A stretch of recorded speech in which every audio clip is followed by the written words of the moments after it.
As we begin the time of the kings and the prophets, it's good to look back and remember how this family was made. From the time of Abraham, Isaac, and Jacob, God established that He is with everyone who trusts in Him. God defined His covenant relationship with humankind, saying, "If you remain with me, I will remain with you. But if you reject me, I will let you, but I will still love you." Through Moses, God rescued His people out of bondage, and with Joshua, He brought them into the land that He had promised. After Joshua was the time of the judges, and they are remembered as everyone doing right in their own eyes. And as a nation, God's people began the slow process of rejecting Him. And so God raised up another prophet, Samuel, and it was through him that this nation officially rejected God and demanded a king. And so Saul was the first man to be established on the throne of Israel. Though he started strong, he finished poorly and did what was right in his own eyes. And so God established a new king, David. David would worship God alone, he would rid Israel of all its idolatry, and he would remain faithful to the covenant promise that God had made. Up to this point, the 12 tribes of Israel represented one nation. The mantle of king passed to David's son Solomon, who worshipped God, but by the end of his life, he represented the Pharaoh of Egypt more than he did his father David.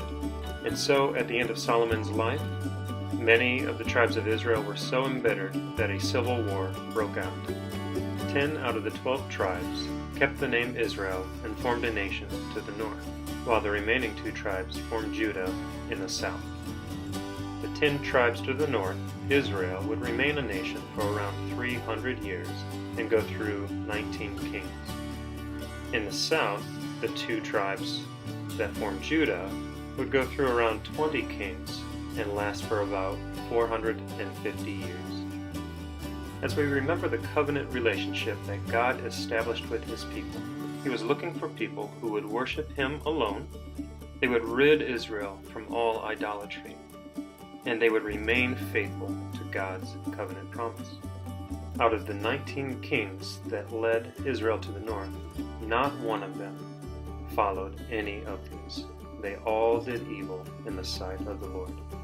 And in 722 BC, the capital city of Samaria was conquered by the Assyrian kingdom, and these 10 tribes were exiled and would never become a kingdom again.